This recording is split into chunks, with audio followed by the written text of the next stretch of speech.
మన దేవాలయాలు. కోణార్క. ఈ దేవాలయం గురించి చాలామందికి తెలియని ఒక ఆసక్తికరమైన కథ ఉంది. ఆ కథ ఇప్పుడు చెప్పుకుందాం. చంద్రభాగా నది సముద్రంలో సంగమించే స్థలంలో వెలిసిన సూర్య దేవాలయం సుప్రసిద్ధమైనది. శ్రీకృష్ణుడి కుమారుడైన సాంబుడు సూర్యభగవాను ధ్యానిస్తూ ఇక్కడ చాలా సంవత్సరాలు గడిపినట్టు పురాణాలు పేర్కొంటున్నాయి. 13వ శతాబ్దంలో కళింగ రాజ్యాన్ని పరిపాలించిన నరసింహదేవుడనే రాజు ఆ సుందర ప్రదేశాన్ని సందర్శించి అక్కడ సూర్య దేవాలయం నిర్మించాలని సంకల్పించాడు. అందుకోసం తన రాజ్యంలోని 12,000 మంది శిల్పులను రప్పించాడు. గొప్ప శిల్పకారుడు, వాస్తుశాస్త్రజ్ఞుడు అయిన మోహరానా నాయకత్వంలో ఆలయ నిర్మాణం ప్రారంభమైంది. సుదూర ప్రాంతాల నుంచి పెద్ద పెద్ద బండలు, రాళ్ళు అక్కడికి తరలించబడ్డాయి. శిల్పకళలో ప్రత్యేక స్థానం అలంకరించనున్న ఆ దేవాలయ నిర్మాణాన్ని సకాలంలో పూర్తి చేయటానికి శిల్పులు రాత్రింబగళ్ళు కృషి చేయసాగారు.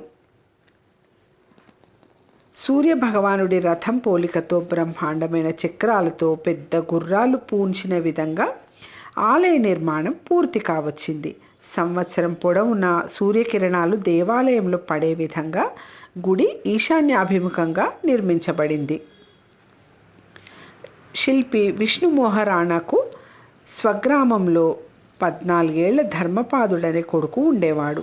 అతడు తల్లి వద్దనే పెరుగుతూ శిల్పశాస్త్రానికి సంబంధించిన తండ్రి గారి తాళపత్ర గ్రంథాలను శ్రద్ధగా పఠించసాగాడు. ఒకనాడు ధర్మపాదుడికి తండ్రిని చూడాలన్న కోరిక కలిగి తల్లి అనుమతితో కోణార్కకు బయలుదేరాడు. ధర్మపాదుడు కాలినడకనే కోణార్కకు చేరుకున్నాడు. కొడుకును చూడగానే తండ్రి అమితానందంతో కౌగిలించుకున్నాడు. అద్భుతమైన ఆ శిల్పకళా మందిరాన్ని చూసి ఆనందాశ్చర్యాలు చెందాడు ధర్మపాదుడు. ఆలయ నిర్మాణం పూర్తి అయింది కదా అని ఎవ్వరూ సంతోషపడడం లేదు. పైగా శిల్పులందరూ విచారవదనాలతో ఉండటం చూసి ధర్మపాదుడు కారణం అడిగాడు. గోపుర శిఖరాన్ని సక్రమంగా అమర్చే సూత్రాన్ని శిల్పులు మర్చిపోయినట్టు, అందుకే వాళ్ళందరూ విచారంగా ఉన్నట్టు అతనికి వాళ్ళు చెప్పారు.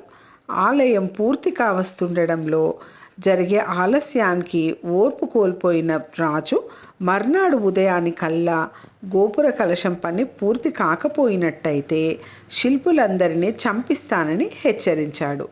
ధర్మపాదుడు ఆలయ గోపురాన్ని ఎక్కి పైకి వెళ్ళి అక్కడ కట్టడాన్ని పరిశీలించాడు.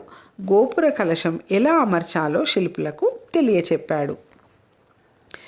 ధర్మపాదుడి సాహసాన్ని శిల్పులందరూ మెచ్చుకున్నారు. తనయుడి సామర్థ్యం చూసి తండ్రి పరమానందం చెందాడు. అయినా అసూయాపరులైన శిల్పులు కొందరు 12,000 మంది శిల్పులు చేయలేని పనిని ఒక కుర్రవాడు చేయడం మనందరికీ అవమానకరమైన విషయమే కదా అని గుసగుసలు ఆడసాగారు. వారి గుసగుసలు విని ధర్మపాదుడు దిగ్భ్రాంతి చెందాడు.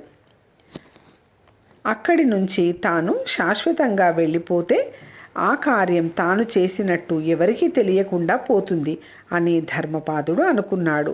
అర్ధరాత్రి సమయంలో గోపురం మీదికి చేరుకున్నాడు. అది పున్నమి రేయి కావడం వల్ల సముద్ర కెరటాలు, నదీ జలాలు ఉవ్వెత్తున లేచి ఆలయ ప్రాంగణాన్ని తాకుతున్నాయి. ధర్మపాదుడు గోపురాగ్రం నుంచి సముద్రంలోకి దూకి ప్రాణాలను అర్పించాడు. యుగాలు గడిచిన ధర్మపాదుడి సాహసం చరిత్రలో శాశ్వతంగా నిలిచిపోయింది.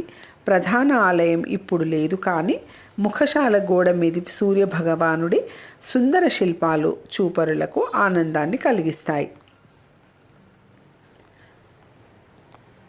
కోణార్క దేవాలయ ముఖశాల గోడల మీది సుందర శిల్పకళాఖండాలు చాలా విలక్షణమైనవి. ప్రస్తుతం చంద్రభాగా నది, సముద్రము ఆలయానికి దూరమయ్యాయి, కానీ దేవాలయ ప్రాంతం ఇంకా ఎంతో ప్రశాంతంగా, గంభీరంగా అలరారుతున్నది.